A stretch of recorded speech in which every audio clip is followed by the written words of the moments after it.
സാധാരണ നിങ്ങൾ പലപ്പോഴും ശ്രദ്ധിച്ചിട്ടുണ്ടാകും പല ആളുകളും ഒരേ കാര്യം തന്നെ വീണ്ടും വീണ്ടും ചെയ്യുന്നത്. അതായത് ഫോർ എക്സാമ്പിൾ ഒരു ഡോർ ലോക്ക് ചെയ്യുന്നു, വീണ്ടും വീണ്ടും അത് ലോക്കായി ഒന്ന് ചെക്ക് ചെയ്യുക.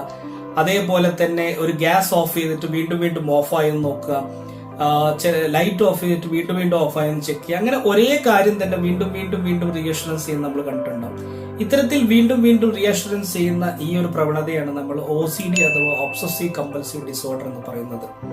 നമ്മളിൽ ഒരു അൺവാണ്ടഡ് ഒരു റാഷണൽ തോട്ട് ഉണ്ടാവുകയും അത് നമുക്കൊരു ആങ്സൈറ്റി ക്രിയേറ്റ് ചെയ്യും. അതിന്റെ റിലീഫിന് വേണ്ടി നമ്മൾ റിപ്പീറ്റേറ്റീവ് ബിഹേവിയർ പെർഫോം ചെയ്യുന്നതിനാണ് OCD എന്ന് പറയുന്നത്. കോഗ്നിറ്റീവ് ബിഹേവിയർ തെറാപ്പിയിലെ exposure and response preventive therapy ഇതിന് വളരെ എഫക്റ്റീവ് ആയ ഒരു മെത്തേഡാണ്. കൃത്യമായ സൈക്കോ തെറാപ്പിയിലൂടെ നമുക്ക് OCDയിൽ നിന്ന് പൂർണ്ണമായിട്ട് റിക്കവർ ചെയ്യാൻ സാധിക്കും. പലപ്പോഴും ഓൺലൈനിൽ ആളുകൾ ചോദിക്കാറുണ്ട്, ഞങ്ങൾ ഓൺലൈൻ ടിപ്സുകൾ പലതും OCDക്ക് വേണ്ടി ഫോളോ അപ്പ് ചെയ്യുന്നു, അതൊരു ടെമ്പററി റിലീഫ് കിട്ടുന്നു, ബട്ട് പെർമനന്റ് ആയിട്ട് ഞങ്ങൾക്ക് OCDയിൽ നിന്ന് പുറത്തു വരാൻ സാധിക്കുന്നില്ല.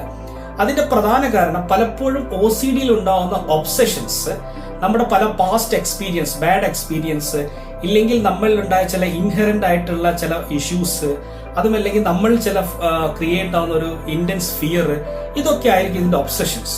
അപ്പൊ കൃത്യമായ ഒബ്സഷൻസിന്റെ റൂട്ട് കോസ് കണ്ടുപിടിച്ച് ട്രീറ്റ് ചെയ്താൽ മാത്രമാണ് നമുക്ക് പൂർണ്ണമായും OCDയിൽ നിന്ന് റിക്കവർ ചെയ്യാൻ സാധിക്കുള്ളൂ.